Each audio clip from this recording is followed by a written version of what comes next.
Model है उसमें नहीं आता है। उनको केवल और केवल वादे करने हैं और जब चुनाव बीत जाते हैं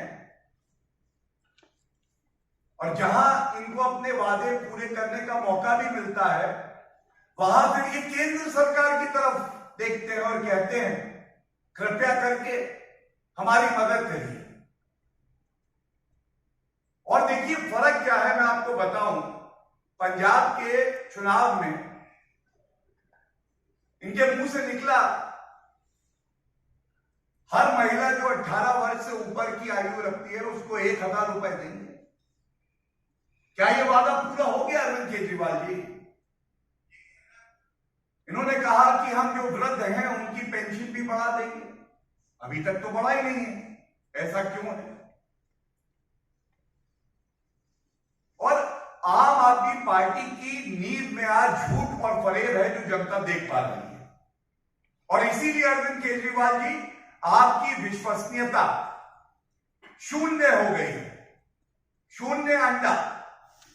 वो क्यों है? आप वादे कर देते हैं लेकिन जब पूरा करने का समय आता है तो आप उन वादों से दूर भाग जाते हैं। अगर आप 8.5 साल दिल्ली में आपकी सरकार है और कार्य किया होता तो शायद आपको इस तरह से झूठे वादे ना करने पड़ते आगे। और मैं ये बताना चाहता हूं, बहुत जिम्मेदारी से बताऊंगा, दिल्ली में जनता ने आपको अपार आशीर्वाद दिया, इस उम्मीद से दिया कि आप जो वादे करते हैं उनको पूरा करेंगे। ये वादे अरविंद केजरीवाल जी ने किए। कहते हैं कि मैं 500 नए स्कूल दूंगा, 20% जो प्रदेश का बजट होगा वो मैं शिक्षा में लगाऊंगा। अब सत्य क्या है ये भी जान लीजिए। 500 नए स्कूल खोलना तो दूर की बात है, 16 दिल्ली के स्कूल बंद हो गए। आरटीआई में पता चलता है कि 16 स्कूल बंद हो गए और 745 तो ऐसे स्कूल हैं जहां पे प्रधानाचार्य नहीं है। महामारी आई,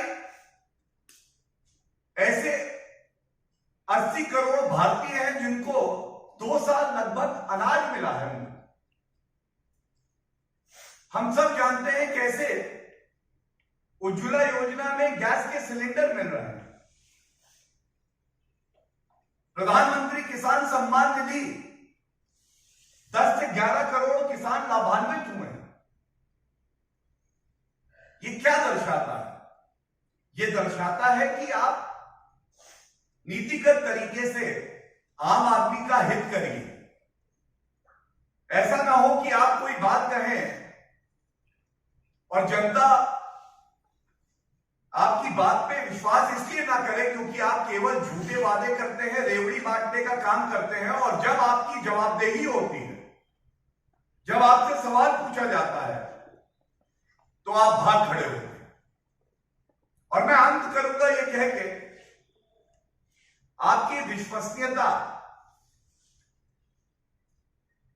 अरविंद केजरीवाल जी ये है कि जिसको आपकी सरकार में मंत्री कट्टर ईमानदार बुला रहे थे, सत्येंद्र जैन, उनको न्यायालय ने बेल नहीं दी है।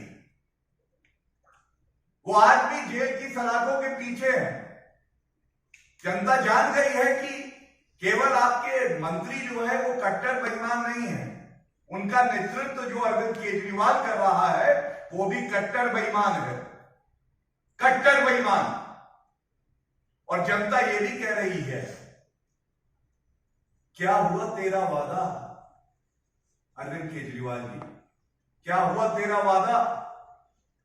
क्या कुछ ज्यादा बोल जाते हैं आप चुनाव के दौरान? भूल जाते हैं अपनी संवैधानिक जिम्मेदारियों को? आज अरविंद केजरीवाल जी ने कहा